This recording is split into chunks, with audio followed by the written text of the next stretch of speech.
Bonjour à toutes et à tous. Merci d'être avec nous ce matin. On va attendre quelques minutes pour laisser le temps à tout le monde de se connecter.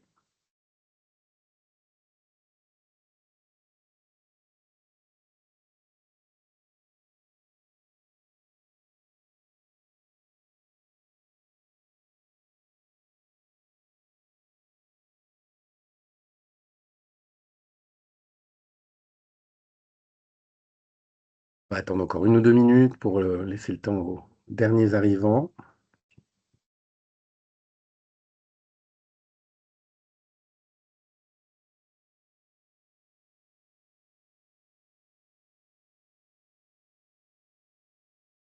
On voit Slack.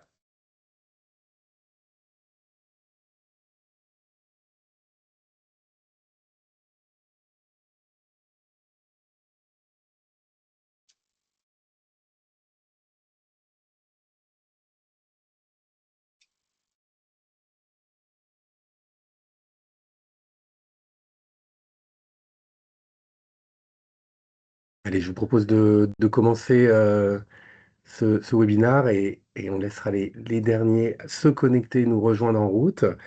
Bonjour à toutes et à tous. On est ravis de vous accueillir ce matin pour ce webinaire. On est ensemble pour environ 45 minutes. On va essayer d'avoir un peu de temps à la fin pour que vous puissiez poser vos questions et qu'on essaye d'y répondre. Donc, je suis Pierre Lagnuel-Alimi, je suis en charge des équipes Customer Success chez Splio et je suis accompagné ce matin par Antoine, si tu veux te présenter. Bonjour à tous, Antoine, moi, je suis co-CEO de Splio. Je suis arrivé il y a plus de 8 ans et dernièrement, je suis en charge des équipes produits, R&D et go-to-market. Donc voilà, ravi de vous rencontrer virtuellement. Alors, l'agenda ce matin, on a prévu donc pour cette session l'agenda suivant. Antoine va commencer par vous partager notre vision du CRM du futur. On fera ensuite un point sur les dernières fonctionnalités qui sont d'ores et déjà disponibles dans la plateforme avec le Advanced Analytics Pack et les Performance Pack également, qu'on vous présentera rapidement. Ensuite, on enchaînera sur la démo de Ask My CRM, donc notre nouvel agent qui va vraiment concrétiser cette vision du futur. Et on terminera par la roadmap des 2 prochains trimestres 2026. Antoine, je te laisse la parole. Ravi de pouvoir prendre un peu de temps avec vous. Comme disait Pierre-Emmanuel, on répondra aux questions à la fin. Pour commencer, je pense que c'est important de partir de cet enjeu-là. Pour nous, c'est quel est le problème qu'on souhaite résoudre. Et pour nous, le CRM, c'est retrouver l'équation entre les enjeux de la marque et les attentes du client. Et on sait que c'est pas un élément qui est toujours simple. Entre évidemment, côté marque, on veut faire du chiffre d'affaires incrémental, on va avoir trop de produits en stock, donc on va vouloir faire une campagne, on a un nouveau produit qu'on souhaite pousser à nos clients, et on va vouloir être dans une logique plutôt du trimestre, et généralement, encore une fois, augmenter son chiffre d'affaires, augmenter sa marge. Et puis à l'inverse, le client, lui, va attendre évidemment de la pertinence, d'être reconnu, d'avoir un flot de communication qui est adapté à lui, à ses attentes. On va plutôt être sur du temps long pour éviter un désabonnement avec chacun de ses clients.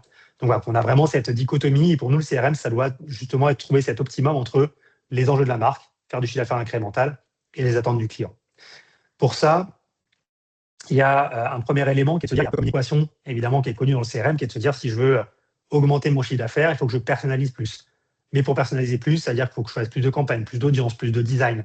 Et donc, à la fin, ça demande de la productivité. Donc, nous, c'est vraiment cette équation qu'on cherche à résoudre. C'est comment vous aider à augmenter votre chiffre d'affaires CRM en personnalisant plus vos prises de parole et en augmentant votre productivité. C'est vraiment ça, en tout cas, la mission qu'on se donne chez Splio.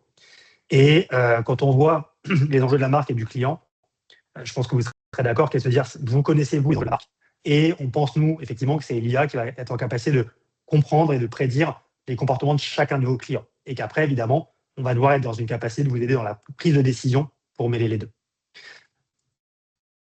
Quand on regarde la prise de décision à cette échelle-là, c'est effectivement, depuis longtemps, on fait des scores dans le CRM, donc faire un score sur des churners, faire un score sur de la produit. On sait faire des scores pour des sujets, on va dire, unitaires. Par contre, quand on doit résoudre l'équation de se dire j'ai des millions de clients, j'ai des milliers de produits, j'ai plein de moments dans lesquels je peux communiquer avec mes clients et de plus en plus de canaux, quand on va devoir se dire je vais devoir envoyer la bonne campagne au bon moment sur le bon canal pour chacun des clients, évidemment, c'est là où on a besoin d'avoir à la fois la capacité de prédiction pour chacun des clients, et les capacités décisionnelles pour être en capacité d'arbitrer quelles sont les bonnes communications. Donc, c'est des choses que vous connaissez déjà chez nous et qu'on a encore renforcées, vous allez le voir cette année. Quand on prend les différents cas d'usage, on a essayé de simplifier un peu le champ. On avait des choses que vous connaissez, qui est la partie activation. Donc, c'est la capacité de se dire, je vais trouver 20% des clients qui vont générer 80% du revenu de chaque campagne. Ça, c'est vraiment l'essence même de TinyClose AI. La deuxième partie, qui est l'orchestration, la décision, qui est de se dire, j'ai une dizaine de communications cette semaine, comment je vais choisir les 2 meilleurs pour chacun de mes clients. Est-ce que déjà, je dois communiquer avec mon client? Si oui, quelle est la bonne campagne? Donc, vraiment cette partie d'orchestration. Et on a ajouté 3 éléments qui étaient effectivement majeurs, qui complètent TinyClose AI, des éléments de stratégie. Il y avait déjà des choses qui existaient évidemment dans la plateforme, qui est des insights prédictifs pour vous aider avec Efficiency Map, Audience Mapper, pour vous aider à construire le plan. Vous allez voir qu'on va beaucoup plus loin maintenant pour vous aider à comprendre toutes vos données CRM et construire le plan, construire votre stratégie. Dans la partie analyse, ce qui est le pendant aussi, de vous aider dans cette partie-là. Et dans la partie création, vous le verrez aussi, la capacité de se dire, je vais créer des designs d'emails, de WhatsApp, etc. Donc, c'est un champ qui était manquant jusque-là, sur lequel on a pas mal investi. Et vous le verrez évidemment après avec la démo. Donc, en tout cas, en première synthèse, on a nous fait l'acquisition de TinyClose il y a quasiment 3 ans. Et maintenant, TinyClose est le socle de tous nos produits. Donc, c'est un élément qui est évidemment clé parce que vous êtes sur une plateforme sur laquelle on investit beaucoup, et vous le verrez juste après, et qui maintenant est vraiment le moteur de toute notre suite, que ce soit notre CDP, notre marketing automation, notre solution loyalty. Et c'est un point important, on a de plus en plus de clients qui utilisaient que chez nous la partie prédictive AI, donc TinyClose, et qui ajoutent un marketing automation, parce qu'en quelques clics, il n'y a même pas besoin de setup supplémentaire de votre côté, à part s'il y a des sujets d'API, de temps réel, etc. Mais assez rapidement, on peut avoir un setup qui se fait du côté marketing automation. Et ça veut dire aussi que toutes les innovations qu'on va avoir maintenant vont toucher tous nos clients. Et donc ça, c'est un élément important. Pierre-Emmanuel en parlait. Il y a un autre moment fort, évidemment, qu'on va voir après, qui est la partie Asna CRM, qui est notre agent, et on verra juste après. Un autre élément pour nous qui est clé, donc là, j'ai plutôt parlé du CRM jusqu'à présent, en tout cas des enjeux qu'on avait, mais évidemment, on voulait partager avec vous ce qu'on voit nous arriver à 2-3 ans. Quand on en parlait en mois de juin, au mois de septembre, c'était pour certains de la science-fiction. Je pense que maintenant, ça rentre de plus en plus dans votre quotidien. C'est la révolution agentique. On le voit de plus en plus. Vous avez, je pense que voilà, tout le monde le connaît, la partie web générative. Donc, c'est cette capacité de dire sur Google avec les iPods, même si ce n'est pas disponible en France, mais je pense que vous avez déjà vu, j'imagine, des éléments. C'est dans le ChatGPT, dans Claude. Vous connaissez ça par cœur. C'est la capacité de se dire, je passe d'une logique de j'ai une requête, je clique sur un lien, à voilà, j'ai une conversation. Et donc, j'ai vraiment ce web génératif qui va me trouver les éléments, trouver des réponses à la question. On a l'arrivée du commerce agentique avec toutes les annonces qui ont été faites par Google en janvier à la NRF et avec ChatGPT, qui ont 2 logiques différentes. Donc, le commerce agentique, c'est quoi? C'est la capacité de se dire, je passe du web génératif, j'ai une question, je vais utiliser un chatbot qui va me donner la réponse, à la capacité d'aller jusqu'au bout du checkout sur ChatGPT ou sur Google. Donc là, on le voit avec cet exemple-là.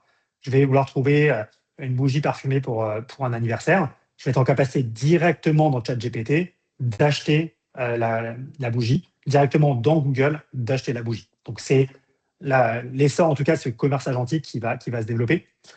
Et le dernier élément, qui est un élément clé sur lequel on réfléchit, nous, depuis 2 ans et sur lequel on investit depuis 1 an, c'est la partie conversation. Quand on voit le point commun entre ces 3 éléments, quand on prend WhatsApp à droite, le commerce agentique et le web génératif, c'est que de plus en plus, la relation client va être conversationnelle. Je pense que vous vivez, vous, d'un point de vue personnel. Donc, il va falloir prendre en compte dans le CRM cette conversation. Le deuxième élément aussi qui est important, c'est qu'on a toujours eu un CRM qui était unidimensionnel, en push. Donc, on avait vraiment cet enjeu qui est de se dire, j'ai les enjeux de la marque et j'ai les enjeux du client. Comment j'arrive à marier ça pour avoir une bonne stratégie de push? Maintenant, on voit que de plus en plus, les clients vont venir à vous. Alors, c'était déjà le cas avant, ils venaient à vous en magasin, ils venaient à vous en service client, mais il n'y avait pas forcément de connexion entre le moment où le client est en magasin et le CRM. Là, maintenant, dans ce monde de la conversation, il y a de plus en plus d'expériences où j'aime une marque, je suis un client fidèle, je vais parler sur WhatsApp pour dire « Tiens, j'ai vu tel produit, il m'intéresse, est-ce qu'il est disponible dans le magasin à côté de chez moi? Je vois qu'il n'y a plus ma taille sur le stock, est-ce que vous pouvez me prévenir quand le produit va revenir? Donc, de plus en plus, le client vient à vous sur WhatsApp, par exemple, mais ça va être aussi le cas dans les agents. À partir du moment où votre client il va être sur ChatGPT, il va être sur Google, il va faire des recherches. Au bout d'un moment, l'agent de ChatGPT ou de Google va être mis en relation avec votre agent de marque et il y aura une opportunité pour vous de dire tiens, je vais faire loguer le client pour lui dire tiens, si tu acceptes de te loguer dans le parcours de la conversation, on va pouvoir personnaliser ton expérience. Et donc là, si on a un CRM connecté à cet agent sur le site e-commerce, ou encore une fois avec les protocoles de Google ou ChatGPT, on aura la capacité de personnaliser ces conversations. Donc nous, c'est quelque chose sur lequel on se prépare depuis une grosse année côté Splio, et vous verrez juste après quelques éléments concrets. Donc, en synthèse, la conversation devient un nouveau réflexe, on le voit, et le CRM va devoir s'adapter pour être pertinent à la fois dans ce qu'on connaît aujourd'hui, mais aussi dans cette conversation, et aussi dans un monde, c'est pas très direct, où on va communiquer avec le client et le client va venir à nous. Pour ça, on a investi massivement depuis, encore une fois, un peu plus de 12 mois sur Tiny Close AI. Donc Tiny Close AI, je pense que vous savez tous, c'est la plateforme la plus puissante d'Europe d'un point de vue prédictif, où on partait d'un produit, d'une catégorie de produits, d'une marque, et ça m'aidait à avoir une audience. Ensuite, ça me permettait d'avoir de l'aide à la décision, donc de l'AI decisioning, pour dire quand j'ai plusieurs campagnes dans la semaine, quelles sont les bonnes campagnes pour mes clients. Là, ce qu'on a fait évidemment, c'est qu'on a ajouté des capacités génératives et agentiques directement dans Tiny Close AI. Si on veut être prêt pour la conversation, on avait, nous, 2 prérequis. Le premier, c'est d'être capable de partir non pas uniquement du produit, mais maintenant du client aussi, pour être en capacité de se dire, quand un client va venir à vous sur WhatsApp, via un agent, c'est évidemment qu'est-ce qu'il faut dire à Pierre-Emmanuel, qu'est-ce qu'il faut dire à Antoine. Donc on a investi pour être en capacité de partir du client. Donc ça, c'est le premier élément qui est important et sur lequel on va continuer à investir. Donc il y a des use cases qui vont arriver au fur et à mesure en partant du client. Le deuxième élément, c'est qu'on est en capacité d'absorber toutes les données de conversation, qu'elles soient WhatsApp, service client, et d'être en capacité de les stocker et de les analyser pour améliorer la connaissance de chacun des clients. Donc je vous laisse imaginer comme c'est dur aujourd'hui d'avoir des données supplémentaires de date de naissance, on envoie des formulaires, etc. Imaginez-vous un monde où vous travaillez sur WhatsApp avec, je ne sais pas, avec Wax, Signaux, etc. Et la capacité de se dire, on récupère toutes ces conversations-là, donc on aura une boucle qui est vertueuse. Je vais trouver la bonne audience pour aller cibler sur WhatsApp avec le bon message. Je vais commencer la conversation avec un Wax et Signaux. Et on va être en capacité, nous, côté Tiny Close AI, de récupérer toutes ces données de conversation, de les stocker et de faire apprendre le prédictif dessus. Et ça servira à tous vos canaux. Donc, ça, c'est vraiment une boucle très vertueuse qu'on a ajoutée très récemment. Et sur le deuxième élément, c'est la partie agentic. Donc là, on a lancé un agent conversationnel qu'on va vous présenter juste après, avec vraiment 2 grands cas d'usage choix. Le premier cas d'usage, c'est un cas d'usage pour vous, en interne, pour les équipes CRM, mais pas que. C'est la capacité d'avoir un agent qui va vous aider dans toute la partie analyse de vos campagnes, de votre business, recommandations, analyse de tous vos différents triggers life cycle pour vous donner des recommandations d'amélioration. Donc, c'est vraiment la capacité de vous aider à la compréhension sur la stratégie et la génération de contenu. Le deuxième élément qui est fort pour nous, c'est de se dire, à partir du moment où cet agent-là, il va vous aider dans votre productivité, après, il y aura une deuxième étape qu'on va cocher au 2e semestre, qui est un agent qui agit. Et donc là, c'est la deuxième étape qui est de se dire, tu me donnes des recommandations, tu me donnes des stratégies, maintenant, je veux que tu me crées des campagnes, je veux que tu me crées des segments. Et donc là, ça sera la deuxième partie. La troisième, pour nous, c'est ce qui va arriver plutôt, on pense, début 2027. Pourquoi ? Parce que les protocoles UCP de Google, que ce soit ChatGPT, vous le voyez, ça arrive au fur et à mesure. Donc on pense plutôt que le commerce agentique va prendre sa puissance en 2027. Et nous aussi, on a un enjeu de créer la confiance avec vous sur votre agent. Mais la vision pour nous, c'est que cet agent, il soit au cœur de votre écosystème client. Pourquoi ? On voit aujourd'hui, dans la plupart des SI marketing clients, je dois connecter plein d'outils entre eux, ce qui est évidemment pas évident. Notre vision, elle est de se dire en 2027, notre agent d'intelligence client pourra se connecter avec les nouveaux protocoles, MCP, etc., à vos différents outils.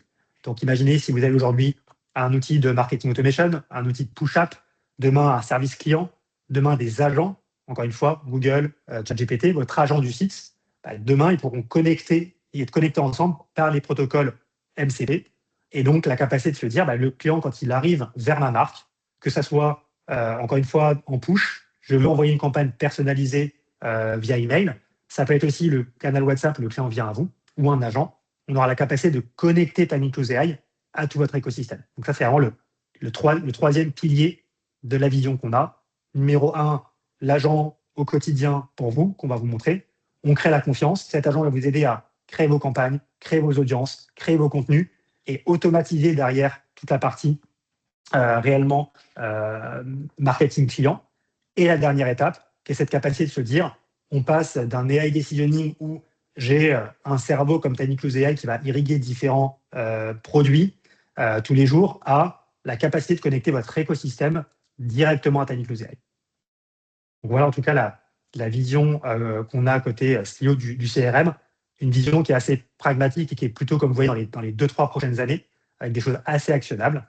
Je vais rendre la parole à Pierre-Emmanuel qui va repasser sur la première thématique en tout cas qu'on a abordée avec quelques nouveautés. Et puis après, je reprendrai la main sur la présentation de l'agent. Merci beaucoup Antoine. Effectivement, donc vraiment pour rester dans du concret et de l'actionnable immédiatement, je vais maintenant vous partager donc deux nouvelles fonctionnalités qui ont été mises à disposition en ce début d'année pour nos clients, donc l'Advanced Analytical Dashboard et les Performance Packs.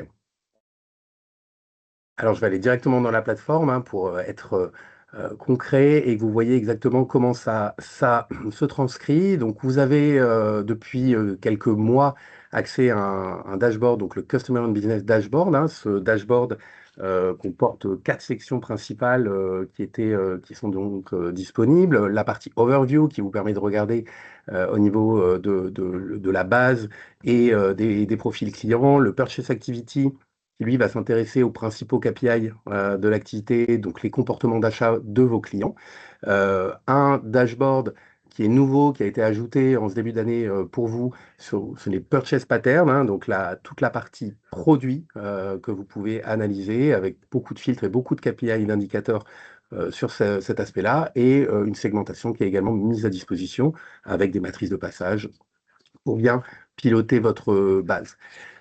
Si je me concentre sur la partie notamment Purchase Activity et Purchase Pattern, donc vous aviez donc accès au Purchase Activity, le Purchase Pattern a été ajouté ces derniers mois, et maintenant vous avez la possibilité d'aller analyser n'importe quelle sous-population dans la plateforme, donc d'utiliser le Customer Audience Filter pour créer des sous-populations et aller analyser ensuite ces sous-populations de manière spécifique sur l'ensemble des dashboards que vous voyez ici, de les comparer entre elles ou de les comparer à la moyenne de la base. Donc vous êtes vraiment en mesure maintenant de comprendre, d'analyser les profils, d'identifier des axes d'amélioration, de définir comment et quand agir sur ces populations.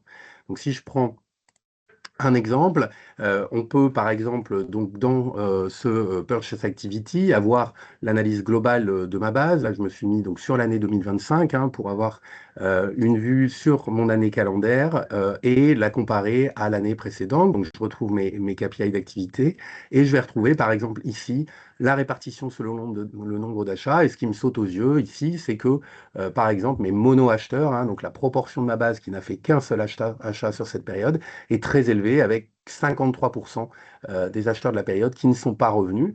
Je peux voir aussi que ce taux est en augmentation versus 2024. En 2024, je n'en avais entre guillemets que 50%, donc 3 points de plus en un an.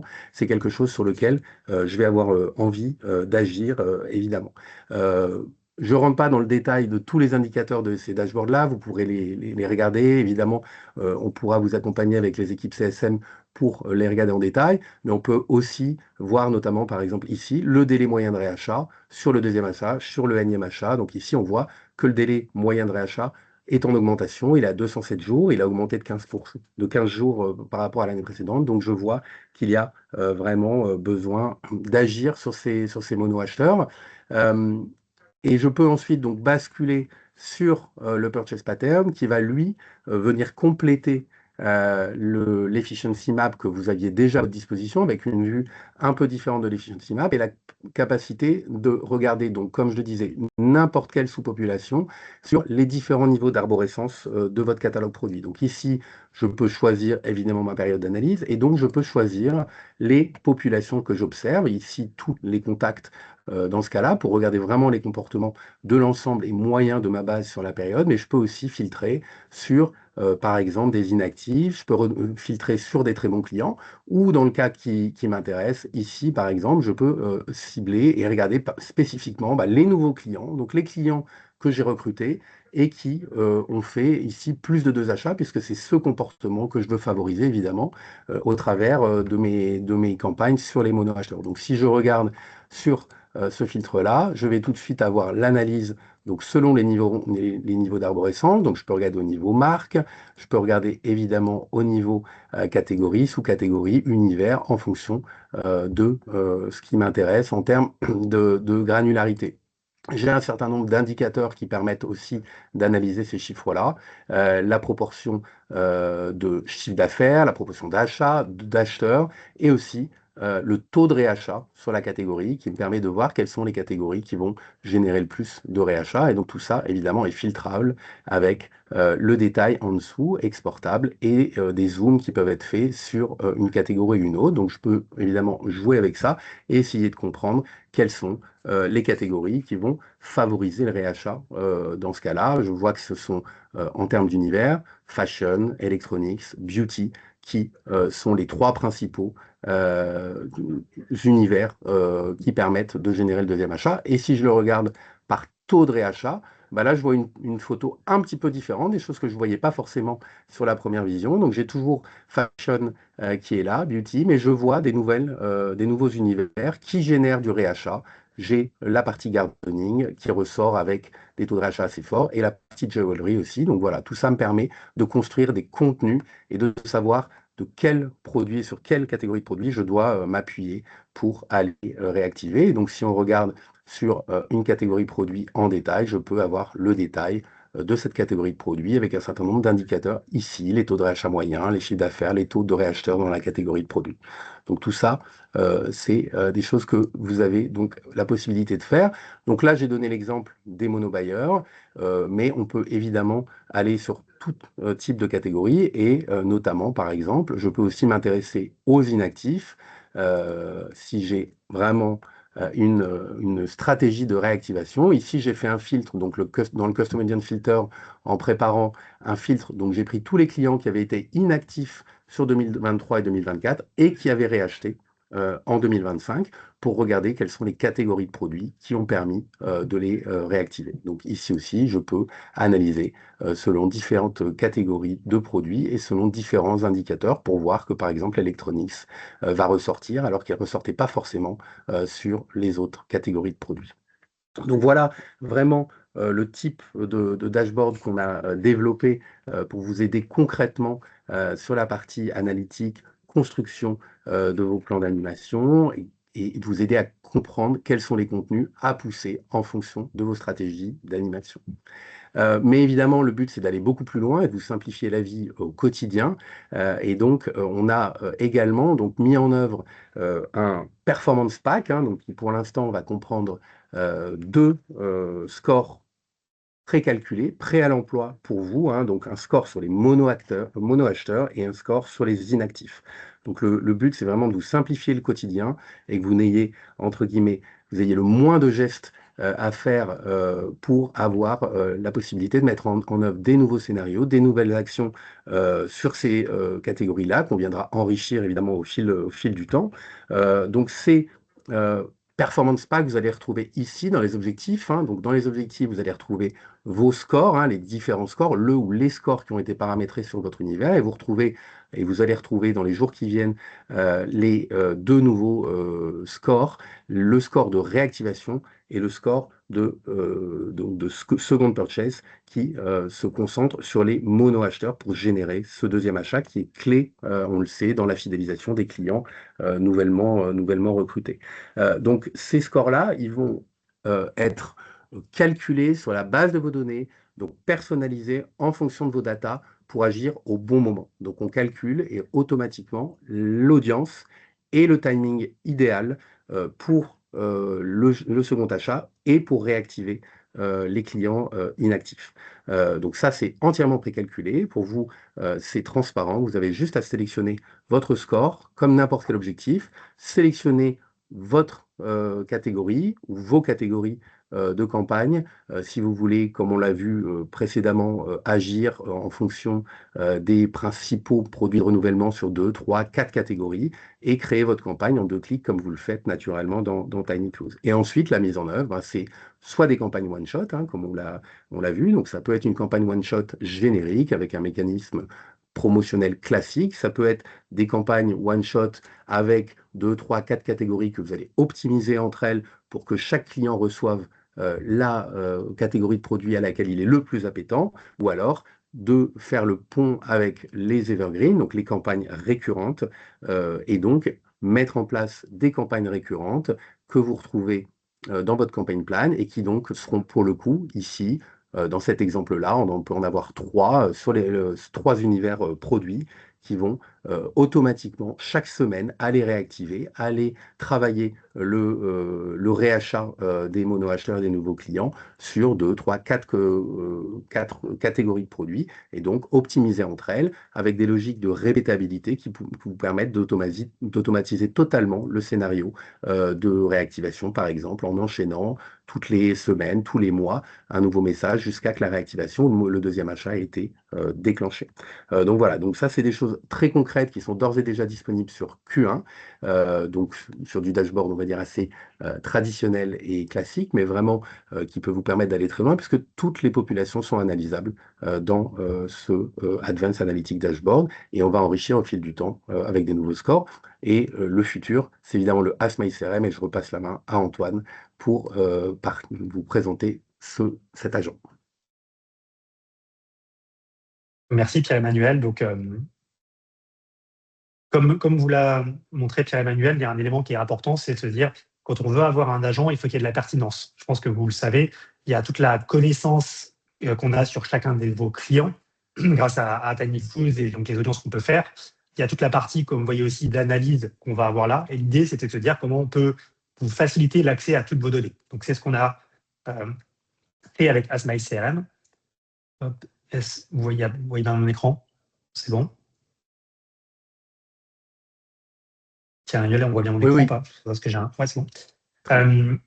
Donc ici, vous le verrez apparaître, il y a un bouton qui arrive avec un agent qui va directement s'ouvrir et qui va vous permettre de poser n'importe quel type de question. Donc là, je vais prendre un premier cas d'usage qui est, je pense, assez classique pour vous, c'est de se dire, j'ai 2 cas d'usage ici. Le premier, c'est je dois faire ma business review du semestre précédent. Et le deuxième, je vais rentrer dans un cas d'usage qui est très concret d'analyse de campagne. Donc là, je vais commencer par un premier prompt et de se dire, je dois faire mon bilan S2 2025. Donc nous, chez SPO, on a un peu plus de 500 clients et généralement, quand nos clients font leur bilan semestriel, ils passent généralement une grosse semaine à se dire, je vais faire de l'extraction de données de tous mes différents systèmes, je vais m'assurer que la donnée soit pertinente et cohérente entre mes différents systèmes. Donc il y a beaucoup de temps passé pour juste au moins agréger les données, pour ensuite se dire, il me reste une journée pour faire vraiment l'analyse et aller un peu plus loin dans des recommandations. Donc là, ce que vous allez voir, c'est la capacité en quelques minutes d'avoir accès à des rapports très complets sur vos données. Donc ce qu'on voit là pour le moment, c'est de se dire, je vais poser une question qui est assez générique. Je ne dis pas, je veux faire un bilan CRM, sorte-moi telle et telle métrique. On va lui dire vraiment, je veux faire mon bilan semestriel S2 2025 pour mon directeur marketing. Donne-moi une synthèse des points à noter, des recommandations. Donc ce qu'on voit ici, c'est qu'il va nous faire un premier élément qui est, il va regarder est-ce que j'ai les données et il va vous sortir les données qu'il a utilisées pour faire l'analyse. Donc l'intérêt pour vous, c'est quoi? C'est que ce n'est pas une boîte noire. Vous avez vraiment toutes les données qui sont ici, vous pouvez les télécharger, il va les agréger, etc. Il peut même vous faire des camemberts s'il faut, etc. ici. Donc premier élément, c'est qu'il regarde toute la donnée disponible et il vous expose la donnée qu'il utilise. Le deuxième élément, vous allez le voir là, c'est de se dire, on a le bilan qui apparaît ici, avec à la fois des sujets qui sont, pression marketing. Je vois le nombre d'emails envoyés, le nombre d'utilisateurs contactés, la fréquence moyenne. Donc, premier élément sur la pression. Deuxième, sur la performance des campagnes, avec des KPI d'engagement, des KPI de revenus ici. le top 5 des campagnes par ouverture, par revenu attribué, et des recommandations. De dire, tiens, capitalise sur le Black Friday, etc. Donc, on a quelques éléments intéressants de recommandation. On va vouloir aller un petit peu plus loin aussi. Là, il nous propose de dire, est-ce que tu veux comparer avec S1? Est-ce que tu veux analyser la performance par segment RFM? Est-ce que tu veux visualiser l'évolution mensuelle du revenu attribué sur le semestre? Donc, on peut vraiment aller assez loin. Là, moi, de mon côté, je vais lui dire, OK, je veux rester sur une logique d'analyse par segment RFM, mais ce qui m'intéresse aussi, c'est d'avoir des recommandations sur la pression marketing. Donc là, je lui dis, est-ce qu'il y a des clients que je dois plus ou moins solliciter? Donc là, pour vous expliquer, l'idée, c'est quoi? C'est de se dire, à chaque fois qu'on a un prompt, derrière, dans le développement logiciel, soit on est comme dans ChatGPT, on dit, voilà, je pose une question, il faut que les réponses arrivent dans les 2 secondes, sinon je me déconnecte. Là, on lui laisse entre 5 et 30 secondes, parce qu'évidemment, on va valoriser plutôt la pertinence plutôt que la rapidité. Donc, en général, c'est ça. Ça prend entre 5 et 30 secondes pour avoir les réponses. Deuxième élément, et qui est un point qui est évidemment très important, c'est que derrière vous, la question qui est posée, nous, on a développé ce qu'on appelle un AI Semantic Layer. Donc, c'est quoi? C'est de se dire, quand je vais sur ChatGPT, je pose des questions et il va me répondre de manière généraliste. Là, on a entraîné nos modèles pour qu'on puisse se dire, toutes les questions que vous allez poser, on va avoir des réponses liées vraiment à un environnement client et CRM. C'est ce qui fait que quand on lui dit, parle-moi d'une matrice RFM, il sait ce que c'est. Donc, nous, on a entraîné cet agent pendant un peu plus de 3 mois pour créer cet AI Semantic Layer. Et ensuite, pour chacune des marques, vous aurez sur vos données un contexte propre à vos marques. Vous avez vos nomenclatures, vous avez vos produits, etc. Et ensuite, il y aura un contexte par marque et un contexte par utilisateur. Donc là, ce qu'on voit, c'est que je lui ai demandé d'analyser par segment RFM. On voit ici, il m'a fait un tableau assez synthétique qui est assez intéressant. Et je vois ici en détail l'analyse par segment RFM. Donc, je vois ici, pour chacun, quels sont les taux d'ouvreurs, de clics, de conversion, le revenu attribué pour chacun de mes segments. Je vois ici les recommandations de pression marketing. Voici les segments que je peux plus solliciter. À l'inverse, ceux que je dois moins solliciter et les segments à maintenir. Et donc, après, je vais avoir une synthèse des actions qui va me dire, tiens, voilà en gros la synthèse de ce que je viens de te donner. Donc, c'est assez intéressant et je vais aller avoir un dernier élément qui est de se dire, donne-moi des recommandations pour générer plus, donc là je vais dire actionnable, pour générer plus de CA et plus de marge. Donc là, on voit que de la même manière, il va continuer à travailler avec la même logique dont je vous ai parlé. Ça me permet de vous dire des éléments qui sont assez importants. Le premier, c'est qu'évidemment, comme tout AI, il va se baser sur la donnée que vous avez chez nous. Donc, c'est évidemment important d'avoir le plus de données possible pour qu'on puisse l'analyser. Vous le verrez après dans la partie campagne. Évidemment, ça sera encore plus clé. Là, ici, ça veut dire qu'à partir du moment où on a tous vos tickets de caisse, toute la partie promotion, si on a vos données de programme de fidélité, on est capable de dire, tiens, analyse mon programme de fidélité, regarde comment je pourrais économiser 10% sur les rewards, comment je pourrais favoriser la montée en palier. Donc, vous pouvez vraiment poser des questions sur toutes les typologies de données qui vont être stockées chez nous. Là, si je reprends vraiment la logique de recommandation actionnable pour augmenter mon CA et ma marge, vous allez voir ici, il va vous dire convertir vos réservoirs de croissance. Donc là, on a les clients occasionnels qu'on peut passer en bons clients. Donc là, il va me donner des actions concrètes. Lance un programme de réactivation automatisée, ciblant les occasionnels. Utiliser des scores de propension pour prioriser les produits de catégorie avec le plus fort potentiel de conversion. Proposer des offres de montée en gamme, cross-sell, etc. Accélérer l'onboarding des nouveaux clients, ce qui est assez intéressant aussi. Créer un parcours de bienvenue en 4 étapes. Présentation de marque, best-seller, offre premier achat, relance panier. Donc là, ce qu'on voit ici, et ça a fait le lien avec ce que je vous disais juste avant, c'est que ça va aussi vous engager, on espère, à mettre toute la donnée que vous avez de votre marketing automation.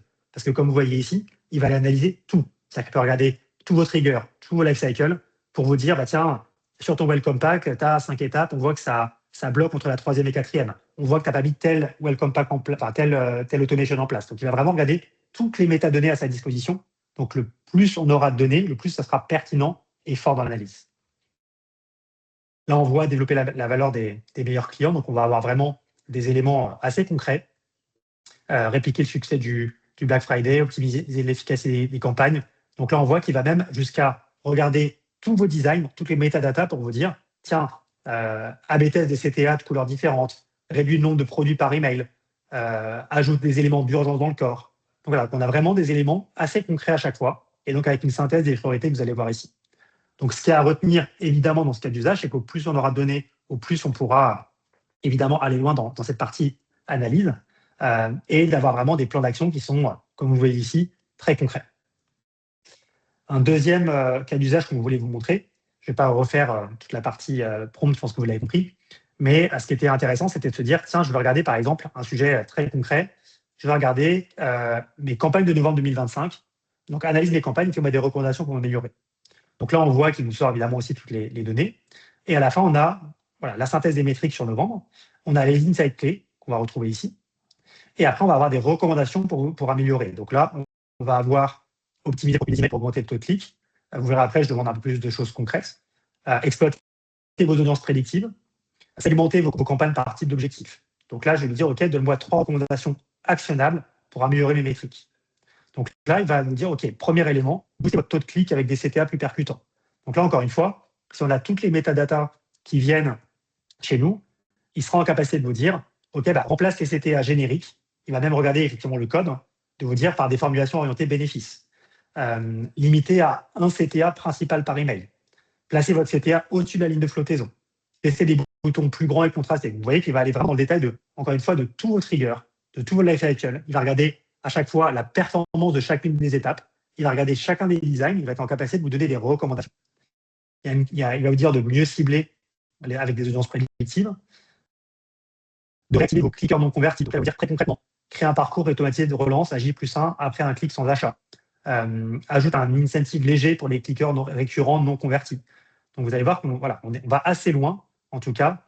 Et là, je lui dis, OK, analyse mes meilleures campagnes et regarde ce qui a le plus performé. Est-ce que c'est le ciblage, l'objet, le contenu, la perso? Et là, de la même manière, il va vous dire, OK, voici les top performers de vos campagnes.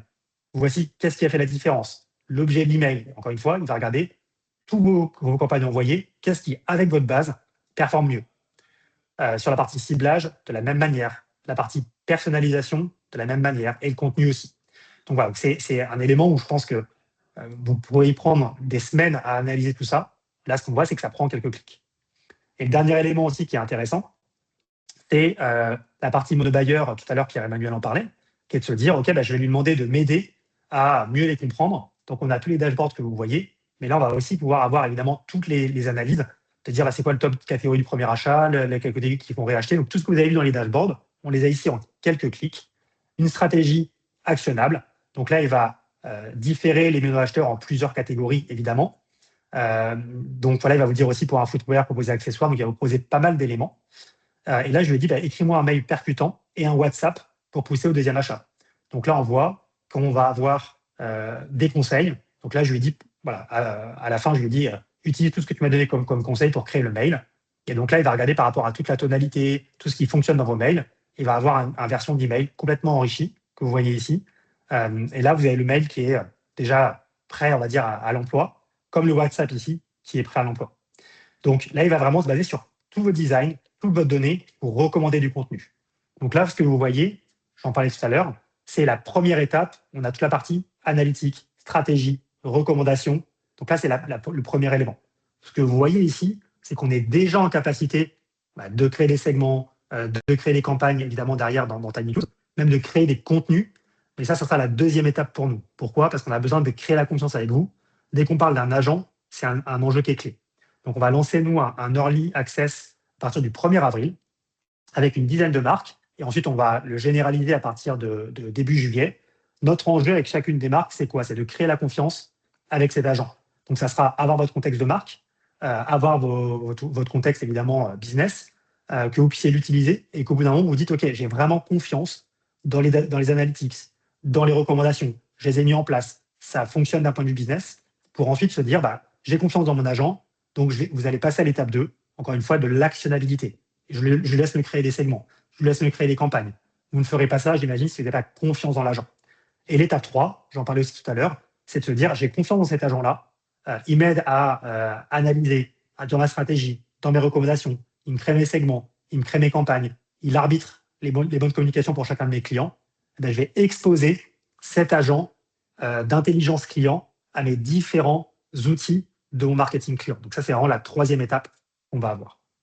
Donc ça vous montre de manière en tout cas assez concrète un premier mariage, c'est unique au monde, entre l'IA prédictive, l'IA générative et l'IA agentique au service du CRM Et là, vraiment, on parle d'IA agentique parce que, comme vous le voyez, il y a la capacité d'interroger des bases de données, d'aller chercher des recommandations, d'être dans l'actionnabilité derrière.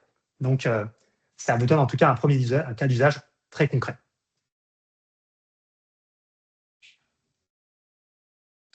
Je ne sais pas s'il y aura des questions, sinon je te laisse, Pierre-Emmanuel. Merci Antoine. Entonner. Évidemment, je pense que tout le monde a hâte de pouvoir l'utiliser. Pour vous comme pour nous, hein, aussi côté CSM, évidemment, on a hâte de pouvoir l'utiliser. C'est pour très bientôt. Donc, vous voyez, je pense tous le potentiel, ou plutôt le potentiel qui est sans limite, comme l'a dit Antoine. C'est vraiment quelque chose qu'on a hâte de pouvoir vous proposer. Si on prend les 4 minutes qui nous restent, pour regarder ensemble donc la roadmap. Évidemment, donc Ask My CRM, Antoine vient de vous l'expliquer, de vous le présenter, et on a donc un Early Access programme qui commence au 1er avril sur ce deuxième trimestre avec un certain nombre de clients, et on sera en capacité donc de pouvoir le proposer à tous les clients sur le troisième trimestre, et on a hâte de le faire. La partie Advanced Analytics Dashboard que j'ai présenté tout à l'heure est déjà disponible, donc n'hésitez pas à vous, voilà, à vous rapprocher de nous, de vous rapprocher de votre CSM pour avoir des ateliers, des workshops, pour qu'on puisse voir les use cases ensemble, tout comme la partie Performance Pack, hein. Si vous ne les voyez pas apparaître, le déploiement est en cours, donc vous le verrez dans les jours qui viennent. Et encore une fois, n'hésitez pas à demander à votre CSM pour l'activation de ces Performance Packs. Enfin, on a donc deux autres fonctionnalités, et notamment une fonctionnalité qui est très importante pour nous, qui est une fonctionnalité qui a été demandée par nos clients depuis longtemps, et qu'on souhaite donc proposer à partir du troisième trimestre. C'est donc une recommandation produit prédictive. Donc c'est vraiment quelque chose sur lequel on a l'intention de miser et d'investir beaucoup en termes de R&D, hein. C'est quelque chose qui n'existe pas sur le marché aujourd'hui. Personne ne propose de recommandations produits prédictives, hein. On est sur des logiques déterministes d'association de produits, mais des vrais moteurs de recoproduits sur de l'IA prédictive et du deep learning, c'était quelque chose qui n'était pas proposé. On va être les premiers à le proposer. On a hâte de travailler avec vous pour être capable d'amener la puissance de Tiny Tools, d'amener la puissance de la prédiction, de l'audience jusqu'au contenu. Évidemment mixé avec du Ask My CRM, on a vraiment l'histoire qui est racontable de bout en bout, et donc de mettre à disposition cette recommandation produit prédictive pour du CRM, pour de l'activation online CMS, pour du média, et donc d'aller vraiment jusqu'au bout et de profiter à plein de la puissance de l'outil pour vous. Donc ça, c'est vraiment un sujet sur lequel on va avoir beaucoup d'investissements dans les mois qui viennent, hein, et on sera évidemment amené à vous en reparler très prochainement. On a également donc les Peut-être juste, campagnes. excuse-moi, Ouais. Pierre-Emmanuel, excuse-moi, je te coupe, mais pour un point qui est important, c'est, on parlait tout à l'heure du fait de pouvoir partir du client dans un monde conversationnel, dans un monde agentique. Là, on est vraiment aussi dans cette logique-là, qui est de se dire, on est capable de partir du client et regarder quel est le bon produit à lui pousser. Donc, voilà, je voulais juste compléter, c'est évidemment C'est important d'un ça, point de vue CRM, d'un point de vue web, mais c'est aussi important d'un point de vue agentique. tout à fait, tout à fait.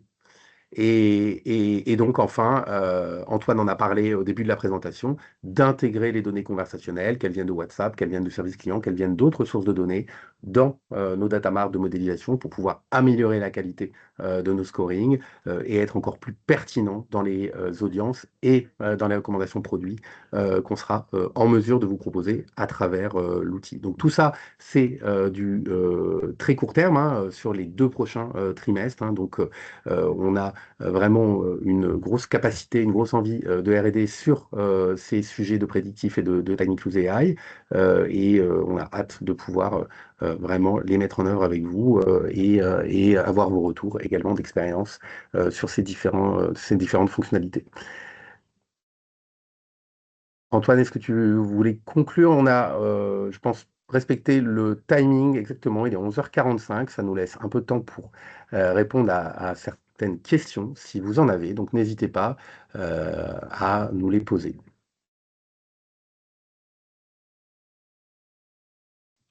On va regarder effectivement la partie Q&A, si on a de votre côté. N'hésitez pas en tout cas. En attendant, si je fais un petit wrap-up, donc il y a une partie Q&A qui est en haut à gauche, hein, je ne sais pas si vous l'avez vu, si vous, enfin QNR en français, pardon. Donc, premier élément dont on a parlé, qui est important, qui est maintenant TinyCluse AI, c'est vraiment le socle de tous nos produits. Et encore une fois, s'il y a des intérêts de votre côté pour dire le marketing automation de Splio, la fidélité de chez nous, la partie mobile wallet, bah voilà, tout est intégré sur ce même socle, donc c'est un premier élément important. Le deuxième, c'est que le socle TinyCluse AI, qui était un socle que vous connaissez, qui était un socle best-in-class sur la partie prédictive et AI decisioning, on l'a renforcé avec la partie générative et agentique au service à court terme de vos équipes, des équipes CRM. Et dans un deuxième temps, aussi évidemment au service de vos clients, parce que quand on va le connecter à votre écosystème, on sera pertinent, quel que soit le canal, et que le client, même si le client vient à vous. Donc ça, c'est le deuxième vraiment élément très important. Il y a la roadmap dont a parlé Pierre-Emmanuel, avec pas mal d'éléments qui arrivent, avec évidemment 2 grands temps forts, la partie prédictive, product recommandation, et la partie Ask My CRM. Voilà, ça fait la conclusion en tout cas de ce qu'on s'est dit aujourd'hui. Je regarde en tout cas, il n'y a pas de questions pour le moment. Si on a une question d'Antoine. Ah, je ne la vois pas. Comment voyez-vous la complémentarité avec les autres solutions que vous proposez comme Predictive IA? Ah, je vois pas les... Ah, c'est accès au commentaire. OK. Donc, dans l'offre qu'on vous a partagée, hop, je remonte peut-être repartager mon écran. Hop. Quand je reviens ici, voilà. Donc, ce que vous connaissez, vous, historiquement, sur la partie TinyCluse et ce que vous utilisez au quotidien, c'est la partie Predictive AI, justement.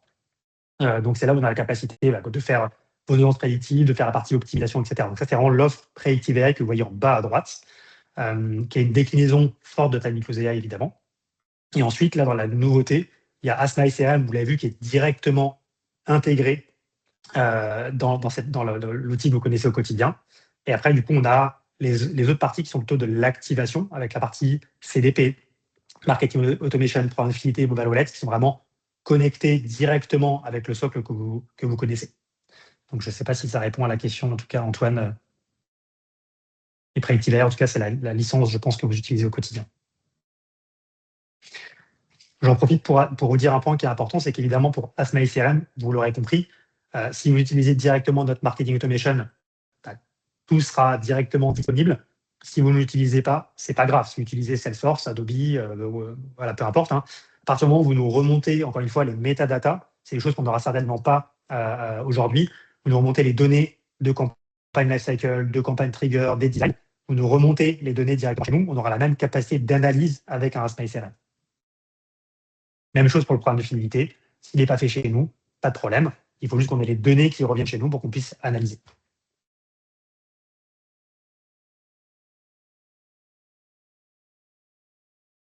Merci Antoine. A priori, il n'y a pas d'autres questions à ce stade, donc je pense qu'on va pouvoir conclure. Évidemment, on pourra poursuivre les échanges avec les équipes Customer Success et avec vos CSM. N'hésitez pas, on sera là évidemment pour répondre à vos questions et pour rentrer plus en détail dans ces nouvelles fonctionnalités et dans ces évolutions qui vont arriver très prochainement. Et merci à tous d'avoir été présents ce matin.